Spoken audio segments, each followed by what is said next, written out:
A flywheel on a motor speeds up from rest to 1000 rpm in 6 seconds.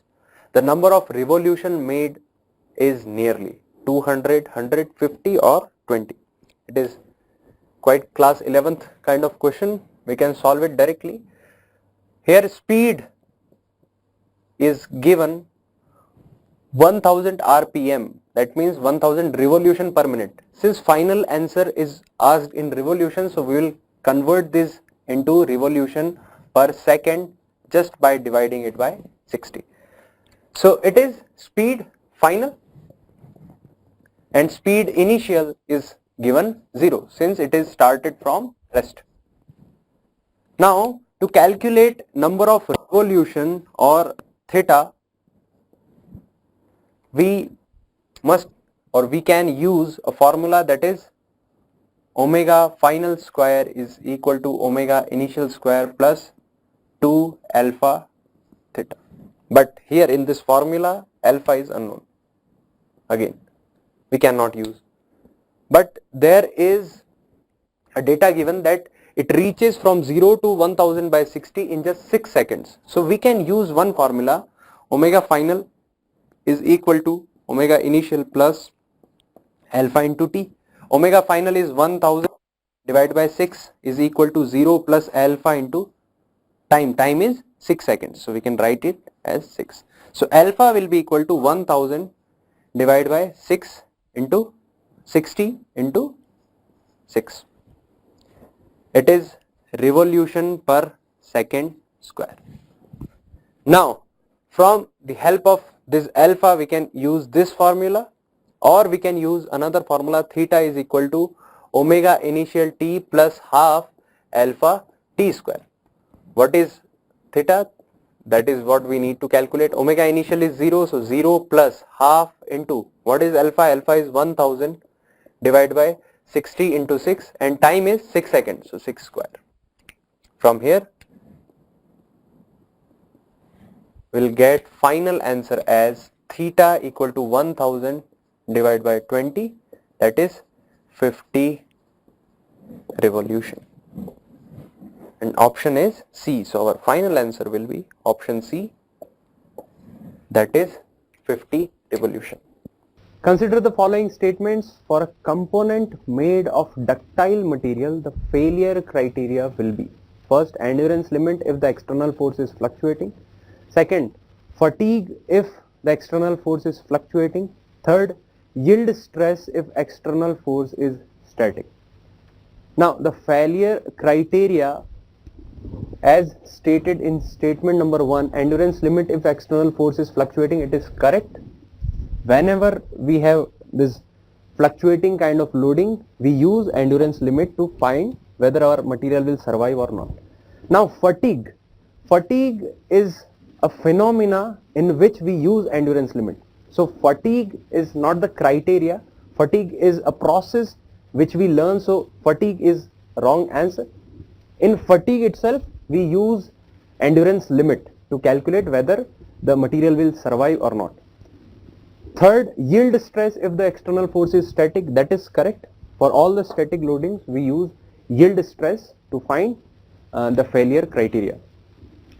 Now which of the above statement is correct? Statement number 1, statement number 3, both are correct. Statement 2 is also correct, but it is not a criteria, it is a phenomena. Fatigue itself is the subject in which we study endurance limit. So statement 1 and statement 3 will be correct. Our answer will be, final answer can be quoted as B, 1 and 3 only. A machine component is subjected to a flexural stress which fluctuates between 300 megapascal and minus 150 megapascal. Taking the yield strength is 0.55 times of ultimate strength and endurance strength 0.5 times of ultimate strength, the factor of safety to be 2, the value of minimum ultimate strength according to modified Goodman's relation. 4 options are given. It is a fluctuating load problem, so we need to calculate sigma m and sigma a. It is called mean stress, it is called amplitude stress. Sigma m is sigma 1 plus sigma 2 by 2, and here in this question sigma 1 and 2 are given 300 and minus 150. So 300 minus 150 divided by 2, that is equal to 75 megapascal. For sigma a, it is given sigma 1 minus sigma 2 divided by 2. The formula is sigma 1 minus sigma 2 by 2. So 300 plus 150 divided by 2. So it will be 450 by 2. So 225 megapascal. Now from this sigma n, m and sigma a, I can write modified Goodman's law as sigma m upon s ut, sigma a upon s e, 1 upon factor of safety. Now from this formula, from this particular formula, I can write all the values. Sigma m, I am having sigma m equal to 75 upon SUT, it is unknown, plus sigma a, that is 225, SE, it is given in the question 0.5 times of SUT, so 0.5 times S ultimate is equal to 1 by factor of safety is given 2. So I can write from here 75 plus 450 is equal to SUT divided by 2. So from here I can write as 525 is equal to SUT divided by 2. Final answer will be SUT, that is ultimate tensile strength, will be equal to 525 multiplied by 2, that is equal to 1050 megapascal. For this particular value, our option which matches to this value is C, so our final answer will be option C, 1050 mega Newton per meter square or megapascal. A solid shaft is to transmit 20 kilowatt at 200 rpm. The ultimate shear stress for the shaft material is 360 megapascal and factor of safety is 8. The diameter of the solid shaft shall be. It is quite simple problem of strength of material. In this problem, as we know that the shear stress, permissible shear stress is equal to 16T upon pi dq. This is the formula which we get from shear stress equation. Now tau permissible is equal to 16T by pi dq, but in this question torque is not given. T is torque and torque is not given. But instead of torque, we are given values of power and speed. So power is given as 20 kilowatt and speed is given as 200 rpm.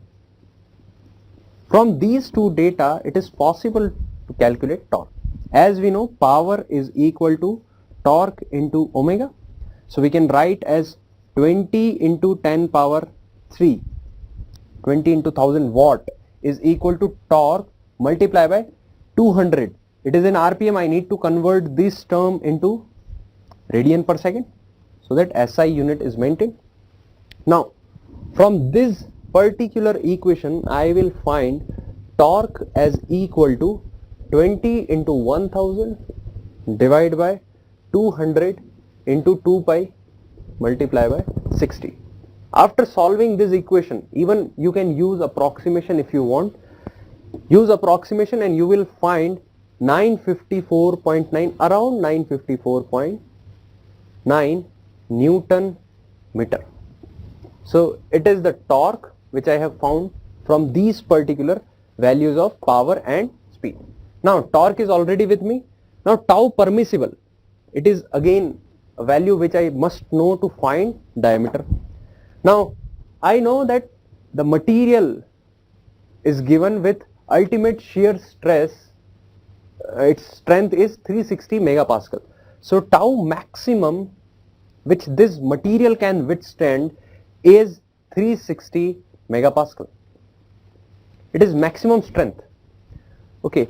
Now factor of safety is also given. So factor of safety if we use, then permissible shear stress, will be equal to maximum divided by that factor of safety. So 360 divided by factor of safety given in this question is 8. So it will be, it is 4 and 5. So it will be 45 megapascal. Now permissible torque and permissible shear stress and torque, both the values are with me. Now I can find diameter as d cube is equal to 16t by pi tau permissible. So d cube will be equal to 16 into, what is value of torque? Torque is 954.9 into 1000, because I need to convert everything into Newton mm, and mm should be there, and pi into 45. So from here I will find d equal to 47.64 mm. You can use approximation if you want, and 47.64 mm is nearer value to 48. So our answer will be equal to C, that is 48 mm. The ream of a flywheel is subjected to option A, direct tensile stress and bending stress, option B, torsional shear stress and bending stress, C, direct shear stress and bending stress, option D, compressive stress and bending stress. It is quite simple problem. If I draw any ream of a flywheel, it is a generalized diagram. These are spokes. Okay. Now if I take any section, if I take any particular section, in this section I can find that there is a tension acting, only one force, which is centrifugal force. Now due to that force there is a tension and there is moment created. So my each and every particle of this ream will experience some tensile force as well as some bending stress. So two kind of stresses will act on any flywheel ream, that will be tensile stress and bending stress. So option will be A, which exactly matches with our answer. A flywheel fitted to a steam engine has a mass of 500 kg and radius of gyration 300 mm. The starting torque is 900 Newton meter. What is the kinetic energy after 10 seconds? So assuming that this starting torque remains till 10 seconds, so we need to find the kinetic energy, and the kinetic energy formula for any rotating body is half I omega square. So to find this kinetic energy we need moment of inertia and omega speed. Now for moment of inertia we are given two values and that are enough. First, mass and radius of gyration. Mass is given as 500 kg and radius of gyration is 300 mm. So we can write 500 multiplied by 0.3 multiplied by 0.3. From here we can find 15 multiplied by 3, that is 45 kg meter square. It is in SI unit. We will do all the calculation in SI unit so that our answer may not differ. So I is 45 kg meter square. Now omega. For omega we need alpha, since formula for omega final is equal to omega initial plus alpha into t, assuming alpha to be constant. If alpha is constant, then and then only such formula is valid. Now to calculate this alpha, we are having torque, and torque divided by moment of inertia is alpha. So what is torque? 900. So 900 Newton meter upon 45 kg meter square. So it will be 20 radian per second square. It is my alpha. It is what? Angular acceleration. Now with help of this alpha I can find omega. Omega final, it is at 10 seconds. Initial omega is 0 since it has started from rest, plus 20 into The omega is asked at 10 seconds. So after 10 seconds, its value will be 200 radian per second. Now all the values which I needed are with me, omega as well as I. So I can go for kinetic energy now. So kinetic energy will be equal to half into I is 45 and omega is 200, so 200 square. From here it will be 100 and 4500 multiply by 200. We can write it as 4500 and 200, yes, we can write it as 9000 and 2 zeros more. So it will be 900 kilojoule. So final answer will be C, that is kinetic energy equal to 900 kilojoule. Regarding the power transmitted by a clutch, greater the speed, lower the torque to be transmitted for the fixed power rating. Statement 2, the clutch is placed on the low speed side to transmit larger torque. Now we need to choose among the options given A, B, C, D, which of the following option may be correct. Now statement 1, coming to statement 1, regarding the power transmitted by a clutch, greater the speed, lower the torque. So how we can define this particular statement? Since power is torque into omega, so for a fixed value of power, if power is to remain fixed, then this torque, if torque is increasing, omega must decrease. If torque is decreasing, omega must increase. So this is the relation if power is to be fixed. Now what is statement 1 suggest? Suggesting that regarding the power transmitted by a clutch, greater the speed, lower the torque. So if speed increasing, the torque must decrease for fixed power. So statement 1 is correct. It is true. Now what is statement 2? The clutch is placed on low speed side to transmit larger torque.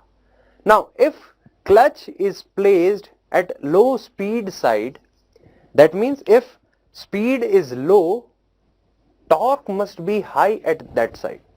If torque is high, the material chosen, the material will be costly, material cost will increase.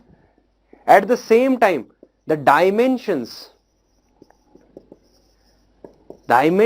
will also increase, because to overcome such amount of torque, such increased torque, the material should be better, the dimension is high, the mass will be more, and hence all these quantities will sum up and the clutch becomes very big, very heavy. So we do not prefer putting our clutch to a lower speed side. We usually put our clutch to lower torque side so that the clutch can become compact size. It leads to a compact side clutch. So statement 2 is wrong, which suggests that clutch should be placed at lower speed side. No, clutch should be placed at lower torque side so that it will become a compact size or smaller in size clutch. So statement 2 false, option number C is correct. So our answer will be option C. Statement 1 given is the ideal material for shafts transmitting power is CI, where CI is cast iron. CI is cast iron. Statement 2 given is CI resists compression well. Now statement 1 and 2, if we look at both the statements separately, statement 1, which suggests that ideal material for shaft transmitting power is CI, it is not possible. If you use cast iron material for shafts, it will fail, because cast iron is brittle in nature. So we cannot use a brittle material for a shaft which is subjected to shear stress. So if my material is going to face some shear stress or shearing action, I cannot use brittle, it will fail. So statement 1 is incorrect. So automatically I have got my answer. My answer will be option D, but still let us see what is statement 2. Statement 2 is cast iron resists compression well. It is true, all the products which are casted, which are products of casting, can resist compression well, they are good at compression. So statement 2 is correct. So my answer will be option D, which suggests statement 1 is false, statement 2 is true.